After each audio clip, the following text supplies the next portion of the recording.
Hi hello friends, എല്ലാ കൂട്ടുകാർക്കും നമുക്ക് അടുത്ത ആഴ്ചത്തെ എപ്പിസോഡിൻ്റെ റിവ്യൂയിലേക്ക് കടക്കാം കേട്ടോ. അങ്ങനെ നമ്മുടെ ശ്യാം മനസ്സിൽ വിചാരിക്കുകയാണ് എങ്ങനെയെങ്കിലുമൊക്കെ ശ്രുതിനെ ആ വീട്ടിൽ നിന്ന് പറഞ്ഞയച്ചേ പറ്റൂ. അതിന് വേണ്ടിയിട്ടൊരു ഐഡിയ ശ്യാം തയ്യാറാക്കുവാണ്. അങ്ങനെ രാവിലെ നോക്കുമ്പോഴേക്കും നമ്മുടെ അഞ്ജലി ആഭരണങ്ങളൊക്കെ എടുത്തു വയ്ക്കുമായിരിക്കോട്ടെ. അപ്പോൾ ഒരുപാട് വിലയുള്ള വജ്രത്തിൻ്റെയും അതുപോലെ തന്നെ ഗോൾഡും അതുപോലെ തന്നെ ഒരുപാട് സിൽവറിൻ്റെ ആഭരണങ്ങൾ, അങ്ങനെ ഒരുപാട് ആഭരണങ്ങളുണ്ട് അഞ്ജലിക്ക്. അപ്പം എല്ലാം അങ്ങനെ നിരത്തി വെച്ചിരിക്കുകയാണ്. അപ്പോൾ ശ്യാം പറയണ്ട, ആഹാ ഇതെന്താ ഇങ്ങനെ ചെയ്യുന്ന ചോദിക്കുമ്പോൾ അതിനായിരുന്നു അമ്പലത്തിൽ പോയിട്ടൊരു മാല നോക്കുമായിരുന്നു. അപ്പോൾ ഒരു മാല എടുത്ത് കൊടുക്കണം, ഏറ്റവും വിലയുള്ള ഒരു ഡയമണ്ടിൻ്റെ മാല തന്നെ എടുത്ത് കൊടുക്കുവാണ്. ദേ നീ ഈ മാല ഇട്ടാൽ മതി, ഈ മാല ഇടുമ്പോൾ നിന്നെ കാണാൻ അതീവ സുന്ദരിയാണ്. ആണോ ചേട്ടന് ഒരുപാട് ഇഷ്ടമാണോ? പിന്നെ അല്ലാതെ നീ ഇപ്പത്തിനൊന്നും ഇട്ട് ഞാനൊന്ന് കാണട്ടെ. വേണ്ട ചേട്ടാ, അമ്പലത്തിൽ പോകുമ്പോൾ ഇടാം എന്ന് പറയുകയാണ്. ശരി എന്ന് പറയുന്നുണ്ട്. അതിനുശേഷം അഞ്ജലി ആഭരണങ്ങളൊക്കെ എടുത്ത് അലമാരി വെക്കുന്ന സമയത്ത് ഞാനും കൂടി സഹായിക്കാമെന്ന് പറഞ്ഞിട്ട് ശ്യാമും ആഭരണങ്ങൾ എടുത്ത് അലമാരി വെക്കുക കേട്ടോ. ആ സമയത്ത് ശ്യാം ഈ വജ്രത്തിൻ്റെ ആ മാലയുണ്ടല്ലോ, ഡയമണ്ടിൻ്റെ ആ ഒരു നെക്ലസ് അവിടെ നിന്ന് അടിച്ചു മാറ്റി പോക്കറ്റിൽ വെക്കുവാണ്. അതിനുശേഷം ഒന്നറിയാത്ത പോലെ തിരിച്ച് നമ്മുടെ ശ്രുതിയുടെയും അമ്മായിയുടെ വീട്ടിലേക്ക് വരുവാണ്. അതിനുശേഷം ശ്രുതി കാണാണ്ട് ശ്രുതി വർക്കിന് പോണ തിരക്കിൽ ഭക്ഷണമൊക്കെ കഴിച്ച് സ്പീഡിൽ വർക്കിന് പോകാൻ നിൽക്കുമായിരിക്കും. ആ സമയത്ത് ശ്രുതി എടുത്ത് പറയുന്നുണ്ട്, ശ്രുതി എനിക്കൊരു ഗ്ലാസ് ചൂടുവെള്ളം എടുത്തരാവൂ. അതിനെന്താ ശ്യാം സാർ, ഞാൻ എടുത്തരാലോ എന്ന് പറഞ്ഞിട്ട് ശ്രുതി അകത്ത് പോകുമ്പോൾ ശ്രുതിയുടെ ബാഗിൽ ആ ഡയമണ്ടിൻ്റെ മാല, അഞ്ജലിയുടെ ഡയമണ്ടിൻ്റെ മാല ആ ബാഗിൽ എടുത്ത് വെക്കുക കേട്ടോ. അതിനുശേഷം മനസ്സിൽ വിചാരിക്കുവാണ്, ശ്രുതി നീ അവിടെ വർക്കിന് പോകരുത്, ഇന്ന് ചിലപ്പോൾ നീ കള്ളി ആയേക്കാം, പക്ഷെ നീ ആ വർക്കിന് പോകുന്നത് എനിക്ക് ഒട്ടും ഇഷ്ടമല്ല. അതുകൊണ്ട് എൻ്റെ മുമ്പിൽ ആകെയുള്ളൊരു വഴി ഇത് മാത്രമാണ് എന്ന് പറഞ്ഞിട്ട് ആ ബാഗിൽ അത് വെക്കുവാണ്. അങ്ങനെ അതിനുശേഷം ശ്യാമ ചൂടിലൊക്കെ കുടിച്ചിട്ട് അവിടെ നിന്ന് പോകുന്നുണ്ട്. പോയി കഴിയുമ്പോഴേക്കും നമ്മുടെ ശ്രുതി ആണെങ്കിൽ തിരിച്ച് നമ്മുടെ അശ്വിൻ്റെ വീട്ടിലേക്ക് പണിക്കും വരുവാട്ടോ. അങ്ങനെ വന്നു കഴിയുമ്പോഴേക്കും നമ്മുടെ ശ്രുതി മനസ്സിലിങ്ങനെ വിചാരിക്കുന്നുണ്ട്, ഇതെന്താ ബാഗിന് പതിവില്ലാത്തൊരു കനം എന്നൊക്കെ ഇങ്ങനെ വിചാരിക്കുന്നുണ്ട്. അപ്പം മൈൻഡൊന്നും ചെയ്യില്ല. ശ്രുതി അകത്തേക്ക് പോവാണ്. പോയിട്ട് ബാഗ് അവിടെ ഒരു സ്ഥലത്ത് വെച്ചതിന് ശേഷം അങ്ങോട്ടും ഇങ്ങോട്ടൊക്കെ നടക്കുവാട്ടോ.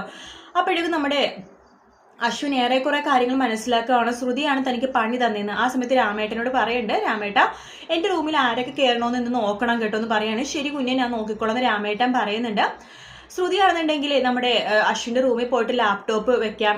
ലാപ്ടോപ്പിൽ ജസ്റ്റ് ഇങ്ങനെ നോക്കുമ്പോഴേക്കും ലാപ്ടോപ്പ് ഒന്ന് ഒടിഞ്ഞു വീണ പോലെ ഇങ്ങനെ നിൽക്കും കേട്ടോ. അയ്യോ ഈ ലാപ്ടോപ്പ് എന്താ ഒടിഞ്ഞു പോയ പോലത് എന്ന് പറഞ്ഞിട്ട് ഇങ്ങനെ തിരിക്കാൻ നോക്കുമ്പോഴേക്കും അശ്വിൻ അങ്ങോട്ടേക്ക് വരുവാണ്. ഓഹോ, നീ അപ്പം എൻ്റെ റൂമിൽ കയറിയല്ലേ, എല്ലാത്തിനും കാരണം നീയാണ്. നിന്നെപ്പോലത്തെ ആൾക്കാർ ഇങ്ങനെയൊക്കെ തന്നെ ചെയ്യുള്ളൂ. അതിന് കാരണം എന്താ പറയുമ്പോൾ നിങ്ങളൊരു താഴ്ന്ന ജാതിക്കാരാണ്, താഴ്ന്ന വർഗ്ഗക്കാരാണ്. അപ്പം മിഡിൽ ക്ലാസ്സുകാർ ഇങ്ങനെയൊക്കെയല്ലേ ചെയ്യുള്ളൂ, നിങ്ങളുടെ സ്റ്റാറ്റസ് ഇതല്ലേ എന്നൊക്കെ പറഞ്ഞിട്ട് ഒരുപാട് ഫയറിങ് കാട്ടും. നീ ഇപ്പം എന്തിനായിരുന്നു റൂമിൽ കയറുന്നത്, എൻ്റെ ലാപ്ടോപ്പ് നശിപ്പിച്ചു അല്ലേ, 2 കഷ്ണമൊക്കെ നീ എന്നൊക്കെ പറഞ്ഞിട്ട് ഭയങ്കര ഒച്ചപ്പാടാട്ടോ. ശ്രുതി ആണെങ്കിൽ കരഞ്ഞുകൊണ്ടിരിക്കുകയാണ്. അതിനുശേഷം ശ്രുതിയുടെ കയ്യിൽ ഇങ്ങനെ പിടിക്കുകയാണ്. എന്തിനാണ് എൻ്റെ പുറകെ നടത്തി ഇങ്ങനെ ദ്രോഹിക്കണതെന്ന് പറയുവാണ്. അപ്പോഴേക്കും നമ്മുടെ അഞ്ജലി വരുന്നുണ്ട്. എന്താ കുഞ്ഞെവിടെ നടക്കണത് എന്ന് പറയുമ്പോഴേക്കും പെട്ടെന്ന് തന്നെ നമ്മുടെ അശ്വിൻ ശ്രുതിയുടെ കയ്യിൽ നിന്ന് വിടുവാണ്. അതിനുശേഷം അശ്വിൻ പറയുന്നത്, കണ്ടില്ലേ ചേച്ചി, എൻ്റെ റൂമിൽ കയറിയിട്ട് എൻ്റെ വിലപിടിപ്പുള്ള സാധനങ്ങളൊക്കെ ഇല്ല നശിപ്പിച്ച് കളയാൻ എവിടെ പണി എന്ന് പറയുന്നത്. ഇപ്പം എന്താ സംഭവിച്ചത്, കണ്ടില്ല എൻ്റെ ലാപ്ടോപ്പ് 2 കഷ്ണമൊക്കെ ഇവളെപ്പോലത്തെ ഒരു വൃത്തികെട്ട ആൾക്കാരൊക്കെ ഇവിടെ കയറ്റി കഴിഞ്ഞാൽ ഇങ്ങനെ ഇരിക്കും ചേച്ചി എന്ന് പറയാണ്.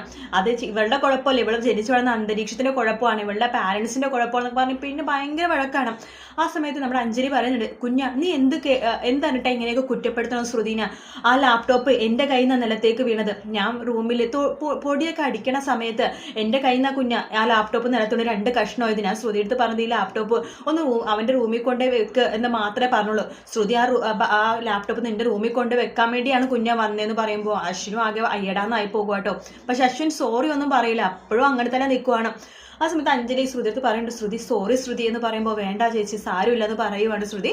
ആ സമയത്ത് അശ്വിൻ പറയുന്നത്, എന്തിനാ ചേച്ചി ഇവളെ പോലത്തുള്ളവർക്കൊക്കെ സോറി പറയണത്, ചേച്ചിക്ക് മടിയില്ലേ എന്ന് പറയാണ്. ഇവൾ നമ്മുടെ വീട്ടിലെ വെറും ജോലിക്കാരിയാ, ഇവൾക്ക് സോറി പറയേണ്ട ആവശ്യമൊന്നുമില്ല, ജോലി എടുക്കുന്ന ആൾക്കാരാകുമ്പോഴേ ഇതുപോലെയൊക്കെ ചിലപ്പോൾ കേൾക്കേണ്ടിയൊക്കെ വരും എന്ന് പറയാണ്. ശ്രുതി അവിടെ നിന്നൊന്നും മിണ്ടാതെ തിരിച്ചു പോകുക കേട്ടോ.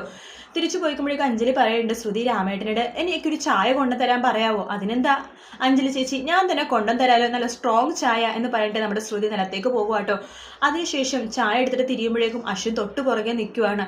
അപ്പോഴേക്കും നമ്മുടെ ശ്രുതി പറയുന്നുണ്ട്, എന്താന്ന് ചോദിക്കുമ്പോഴേക്കും നമ്മുടെ അശ്വിൻ ശ്രുതിയുടെ മുഖത്തന്നെ നോക്കിയിരിക്കണം. ശ്രുതി മൈൻഡ് ചെയ്യാണ്ട് തിരിഞ്ഞ് പോകാൻ പോകുമ്പോഴേക്കും ശ്രുതിയുടെ ഷോൾ ഉണ്ടല്ലോ അത് അവിടുത്തെ ചെടിയിലൊന്ന് കുടുങ്ങി പോകുകയാണ്. പക്ഷെ ശ്രുതി വിചാരിക്കും അശ്വിൻ ഷോളിൽ പിടിച്ച് വലിക്കുവാണെന്ന്.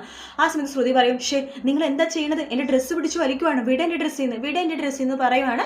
അശ്വിൻ വാട്ട്, എന്തോ നീ പറയണത്, എൻ്റെ ഡ്രസ്സിൽ നിന്ന് വിടോ അല്ലെങ്കിൽ ഉണ്ടല്ലോ എന്ന് പറഞ്ഞിട്ട് ആ ചായ എടുത്തിട്ട് അശ്വിൻ്റെ മുഖത്തേക്ക് ഒഴിക്കുകയാണ്. പിന്നെയാണ് ശ്രുതി നോക്കുമ്പോൾ ആ ചെടിയിലാണ് അത് ഉളുക്കി കിടക്കുന്നത്. ശ്രുതിക്കായൊക്കെ അയ്യടാന്നായപ്പോട്ട് ശ്രുതി ഓടിപ്പോകുന്ന ഒരു ഭാഗം നമുക്ക് അടുത്ത ആഴ്ച കാണാൻ കേട്ടോ. വീഡിയോ ഇഷ്ടപ്പെട്ടെങ്കിൽ ലൈക്ക് ചെയ്യുക, സബ്സ്ക്രൈബ് ചെയ്യുക. മറ്റു വീഡിയോ നാളെ കാണാം. Good night, take care, bye bye.